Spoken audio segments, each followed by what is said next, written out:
కలిగించే విషయం ఏంటంటే తప్పుడు కేసులో ఇల్లీగల్గా ఆయన్ని అరెస్ట్ చేయడమే కాకుండా స్టేషన్లో ఈ నల్లపాడు సిఐ వంశీ అట, పట్టాభిపురం సిఐ ఇంకొకడు వెంకటేశ్వర్లు అంట, వీళ్ళు అంబటి రాంబాబును ఫిజికల్గా కొట్టడం జరిగింది.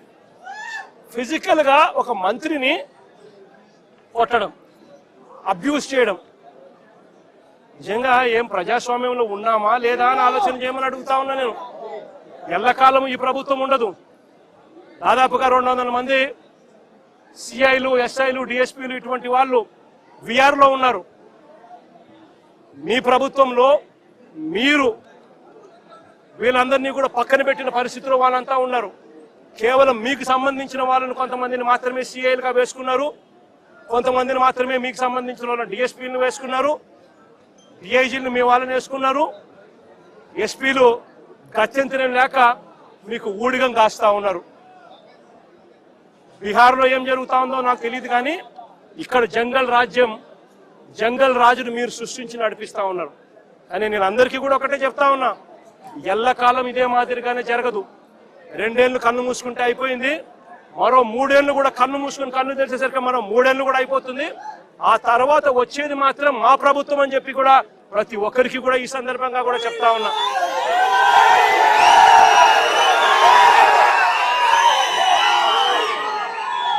చంద్రబాబు నాయుడు గారికి చెప్తా ఉన్నాను, ఆయన కొడుకు చెప్తా ఉన్నాను, ఆయనకు కొమ్ము కాస్తా ఉన్నా ఆయన పార్టీ ఇతర పార్టీ నాయకులకు చెప్తా ఉన్నాను, ఆయనకు కొమ్ము కాస్తా ఉన్నా ఇలాంటి పోలీస్ అధికారులకు కూడా చెప్తా ఉన్నాను.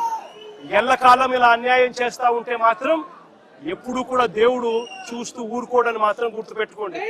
ఖచ్చితంగా మీకు మొట్టికాయలు పడతాయి. రేపు పొద్దున మా ప్రభుత్వం వచ్చిన తర్వాత వీటి అన్నిటి మీద కూడా ఎంక్వైరీలు వేస్తాము, వడ్డీతో సహా చెల్లిస్తారు అని కూడా ఈ సందర్భంగా అందరికీ కూడా చెప్తా ఉన్నాం.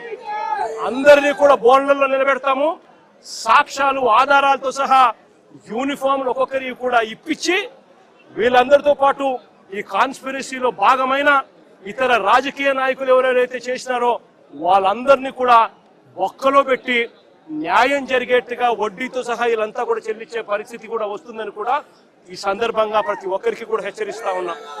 జరుగుతా ఉన్నది విషపూరిత విత్తనాలు నాటుతా ఉన్నారు. దయచేసి ఈ విషపూరిత విత్తనాలు నాటడం ఇప్పటికైనా ఆపండి. ఇది గన ఆపకపోతే గన రేపొద్దున ఈ విషపూరిత విత్తనాలు మీరొక్కరికే మీకు మాత్రమే వర్తిస్తాయని అనుకోవకండి. ఈ రోజు వైఎస్ఆర్సీపీకి సంబంధించిన ప్రతి గ్రామ స్థాయిలో కూడా ప్రతి కార్యకర్త కూడా దెబ్బతినున్నాడు, ప్రతి నాయకుడు దెబ్బతినున్నాడు. మీరు చేస్తా ఉన్న అన్యాయానికి వీళ్ళంతా కూడా దెబ్బతిని ఉన్నారు. వీళ్ళంతా రేపొద్దున మా ప్రభుత్వం వచ్చినప్పుడు వీళ్ళంతా కూడా మీ విషపూరిత విత్తనాలు ఆ రోజు పెద్ద చెట్లు అయినప్పుడు వీళ్ళు గన స్పందిస్తున్నప్పుడు మీకేం జరుగుతుంది అని కూడా ఆలోచన చేసుకోమని చెప్పి చంద్రబాబు నాయుడు గారిని గట్టిగా హెచ్చరిస్తా ఉన్నా. ఇప్పటికైనా బుద్ధి జ్ఞానం తెచ్చుకోండి, దేవుడంటే భయము భక్తి తెచ్చుకోండి. దేవుడంటే భయము భక్తితో బుద్ధి జ్ఞానంతో మంచి పరిపాలన ఇచ్చి ప్రజలకు మేలు చేసి వాళ్ళ గుండెల్లో స్థానం సంపాదించుకునే కార్యక్రమం చంద్రబాబు నాయుడు గారు చేయాలి. చేతనైతే సూపర్ 6లు, సూపర్ 7లు ఇటువంటి అన్ని కూడా అబద్ధాలు చెప్పకుండా మోసం చేయకుండా ప్రజలకు మంచి చేసి ఇచ్చే కార్యక్రమం చేయండి. మీ పుణ్యాన అని చెప్పి నిర్వీర్యమైపోయిన స్కూళ్లను బాగు చేయండి. ఫీజు రీయింబర్స్మెంట్ బకాయిలు 8 క్వార్టర్లు పిల్లలకి ఇంతవరకు ఇలా పిల్లలు చదువులు మానేస్తా ఉన్నారు. వాళ్ళ పరిస్థితి గమనించి వాళ్ళ చదువులను ఆదుకునే కార్యక్రమం చేయండి. ఆరోగ్యశ్రీ హాస్పిటల్స్ మూసేస్తా ఉన్నారు. పేదవాడికి వైద్యం అందని పరిస్థితిలో పేదవాడు ఉన్నాడు. ఆ ఆరోగ్యశ్రీ నెట్వర్క్ హాస్పిటల్కి ఇవ్వాల్సిన బకాయిలు క్లియర్ చేసి ఆ నెట్వర్క్ హాస్పిటల్ నిలబెట్టి మళ్ళా పేదవాడికి ఉచితంగా వైద్యం అందించే కార్యక్రమం చేయండి. చేతనైతే ఆ 17 మెడికల్ కాలేజీలు మీ స్కాముల కోసం అమ్మకుండా ఆ 17 మెడికల్ కాలేజీలు పూర్తి చేసి పేదవాడికి, మధ్యతరగతి వాళ్లకు, ప్రజలకు మంచి చేసే కార్యక్రమం చేయండి. చేతనైతే రైతులకు గిట్టుబాటు ధరలు కల్పించే కార్యక్రమం చేయండి. చేతనైతే రైతులకు నువ్వు ఇస్తావన్నా ఇప్పటికే అన్నదాత సుఖీభవ 40,000 ఇస్తానన్నావు, కేవలం 10,000 ఇచ్చావు, 30,000 ఎగరగొట్టావు. ఆ 30,000 ఇచ్చి రైతులకు గిట్టుబాటు ధరలు ఇచ్చే కార్యక్రమం కూడా ఖచ్చితంగా జరిగించే కార్యక్రమాలు కూడా వ్యవసాయాన్ని చక్కబెట్టి ఖచ్చితంగా జరిగించే కార్యక్రమం మీద ధ్యాస పెట్టండి. ఇవేవి కూడా ధ్యాస లేదు, మన్ను లేదు, పాడు లేదు. చేసేదంతా కూడా అవన్నీ కూడా ఎట్లాగూ నిర్వీర్యం కాబట్టి ఈయన చేసేటివన్నీ కూడా అబద్ధాలు మోసాలే కాబట్టి చేసేదంతా ఇంకా ఏమిటి, ఎవరైనా ప్రశ్నిస్తే ప్రశ్నించిన వారి గొంతులు పట్టుకొని నలపడమే ఈయన చేసే పని.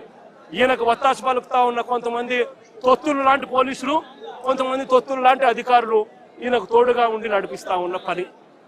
అందరికీ ఇక్కడ జ్ఞానోదయం రావాలని చెప్పి కోరుకుంటా ఉన్నాను.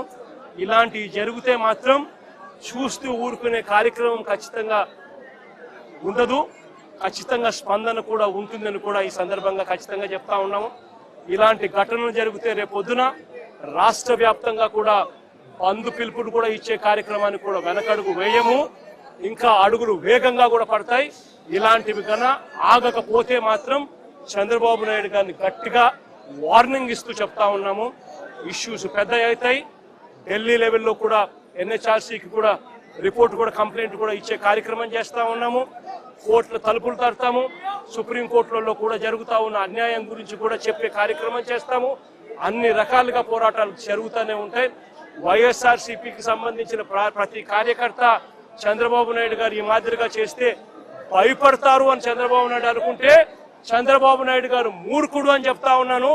బంతి ఎంత బలంగా నేలకేసి కొడితే బంతి అంత బలంగా 4 ఇంతల వేగంతో పైకి లేస్తుంది అన్నట్టుగా వైఎస్ఆర్ కాంగ్రెస్ పార్టీ కార్యకర్తలు 4 ఇంతల వేగంతో ఇంకా రెచ్చిపోయి చంద్రబాబు నాయుడు గారి ప్రభుత్వాన్ని కూపటి వేలతో సహా పెకిలించి వేసే కార్యక్రమం కూడా జరుగుతుందని కూడా ఈ సందర్భంగా గట్టిగా చెప్తా ఉన్నాను.